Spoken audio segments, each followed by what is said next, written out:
So before you start, do this routine, get an assessment of your current speed and power now. So either somebody holding a pad, hit a bag, or even solo pad. So I'm going to work the trajectory line for this palm strike, this punch.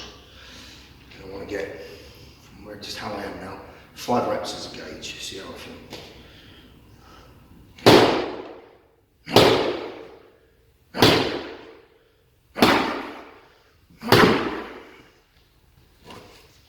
And after this training routine, where I implement starting strength designed to switch on the muscle fibres that are used in that strike, and then apply metric movement to keep those set fibres now firing, exploding. And what I'm doing by doing that is recruiting the maximum amount of muscle fibre that my genetic code will allow. So from cold coming in, it's quite cold in here, doing 5 strikes like that, you're going to probably recruit a percentage of your capability. If you don't train in this way, that won't be any higher than 60%, and that's all that'll come out when you need it. Which if you train regularly this way, you will recruit up to 90% of your available fibre, even from cold. So it's a difference that makes a difference. So we're going to do this set routine, and then you'll reassess your strike power, and you should immediately see an immediate demonstrable result. Right, this is a little exercise you can do just to work power and acceleration in clinching or striking. So pull in a push, if you like, just using the light kettlebell. So initially, something like 8 kilo will do. Yeah, from the hang position, I'm just going to shrug my shoulder and catch, which is the pull part. Then I'm going to punch and let it drop and come back down. So I'm going to pull, and as I punch it out, it drops over and I let this momentum pull me. Punch, pull, punch, pull, punch, pull, punch.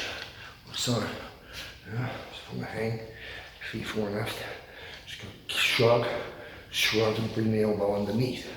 So I'm catching it, it's not clanking me. I'm just pulling and steering under it. Yeah, I'm gonna punch, let it drop. Yeah, punch, let it drop. Pull, punch, pull, punch, pull, punch. So you go, 12 kilos. Just pull, punch, pull, accelerate like you're going to throw it, just hook that handle, pull, punch, pull, punch, side, yeah, pull it, punch, pull, punch, pull, punch, pull, punch, pull, punch. As the weight gets heavier, you'll need to accelerate more with the pull, which will give you the feel of the clinch. So keep going, 16, pull, punch it out, let it drop, punch it out, let it drop, pull, punch it out, let it drop, switch, pull, punch, drop, pull, punch, drop, pull, punch, drop, pull, punch, drop. Nice little explosive movement that you can do with a couple of light kettlebells. Right, just check out this little setup. So I've got some cordage tied and a carabiner and a handle, so that I've got full arm's length immovable object, right, for isometrics. Then I've got the same setup this side, but with bands that obviously have yield. Right. So initially, you'll take the handle and a rope. You could just use a rope, you could use a skipping rope. Just from here, I want that start position from where I'm going to strike. So my launch position here. I want 3 positions of tension. What I'm going to do is push isometrically against it. So I'm pushing from the floor. Foot turns, knee turns, eyes to hip, recoil at the shoulder, push.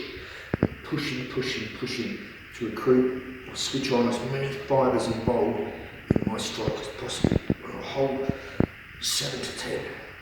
I'll shake it out. So it's movement, it's isometric contraction.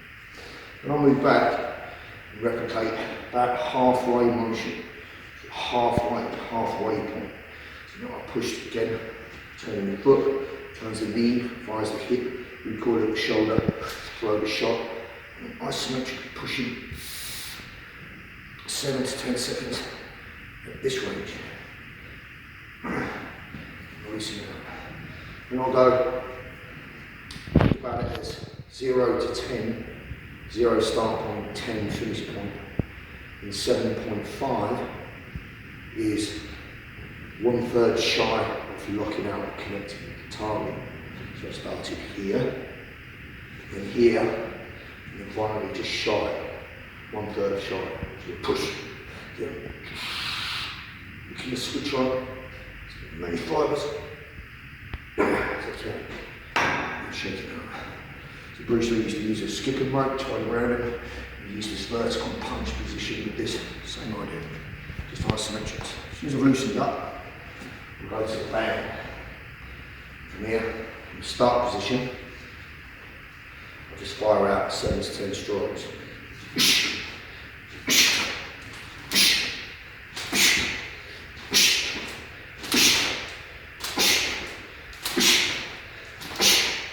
Move out, if it's too easy, and move back to take off the slack. Good idea. Isometric contraction at 3 positions. Switch on the muscle fibres, starting strength.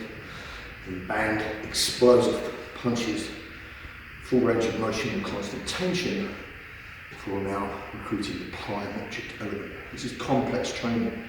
It employs starting strength, you actually recruit, switch on the fibres, and then explosive strength in plyometric sense. This equates to speed strength, which is your ability to recruit the maximum amount of muscle fibres involved in that said movement that your genetic code will allow immediately. So immediate recruitment of muscle fibres will explode through time. Really good way to train. So another way in which you can do this, just take a medicine ball, wall structure. I'm going to use just past the halfway point, and isometrically push against here, and to recruit muscle fibres, switch them on, and step back, shake it out, and I'm going to plyometrically throw. So from here, I'll push,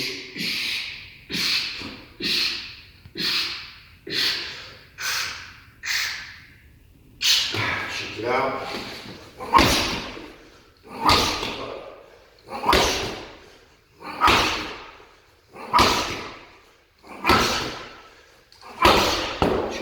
All the way through your fingertips. Now I'm using the plyometric power. This is complex training. Really good way to switch on and recruit your maximum amount of available fibres for your task specific event. Reassess your movement.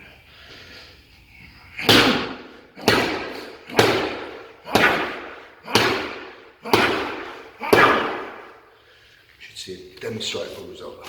Improvement in recruitment. So what does that mean? That doesn't mean all of a sudden you've gained more impact capability. You somehow genetically manifested more muscle fibre. It was always there. You just haven't switched it on. So if you get familiar with switching it on, you'll be able to recruit it when you need it.